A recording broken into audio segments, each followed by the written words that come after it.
আসসালামু আলাইকুম সুপ্রিয় দর্শক মন্ডলী, ডাক্তার জাহিদুল বারী বলছি, chairman Bangladesh autism and disability institute বারী।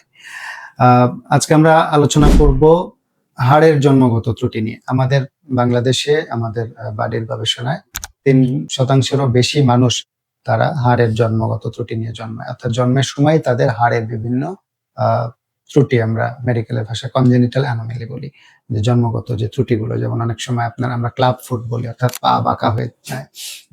তারপরে আপনার পলিড্যাকটাইলি, সিনড্যাকটাইলি, হাতের আঙ্গুলের বিভিন্ন সমস্যা হয়, আঙ্গুল বেশি থাকে কম থাকে, তারপরে হাত বাঁকা থাকে, মেরুদণ্ডে স্পাইনা বাইফিডা মেরুদণ্ডের সমস্যা হয়, এরকম আরো বেশ কিছু আপনার অস্টিওজেনেসিস ইমপারফেক্টা, এরকম বেশ কিছু হাড়ের সমস্যা হয় যেগুলি জন্মগতভাবেই হয়ে থাকে।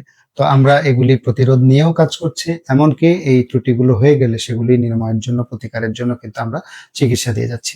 আপনার অনেকেরই বাঁকা পা থাকে, এতে আপনারা ভীত সন্ত্রস্ত না হয় দ্রুততম সময়ের মধ্যে আমাদের সঙ্গে যোগাযোগ করবেন। কেননা অনেক ক্ষেত্রে দেখা যায় আপনারা যদি সঠিক সময়ে সঠিক ডাক্তারের কাছে আসতে পারেন, তাহলে পরে আপনাদের অপারেশন ছাড়াই, এমনকি শুধু কিছু আমাদের অন্য কোনো প্রোটোকলের চিকিৎসায় আপনারা কিন্তু ভালো হয়ে যান। বারবার প্লাস্টার বা এরকম বিভিন্ন প্রোটোকলে আপনার শিশু সুস্থ হয়ে যেতে পারে।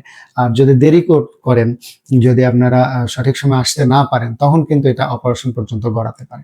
তো আমরা অপারেশনও করি, আমরা টেন্ডন রিপেয়ার থেকে শুরু করে আমরা আপনার বোন রিপেয়ার, অনেক কিছু করে আমরা কিন্তু রিকনস্ট্রাকশনের মাধ্যমে জন্মগত ত্রুটির চিকিৎসা করে থাকি। তো আপনারা এ ধরনের যদি আপনাদের কোনো শিশুকে পান, অবশ্যই আমাদের সঙ্গে যোগাযোগ করুন। ধন্যবাদ সবাইকে।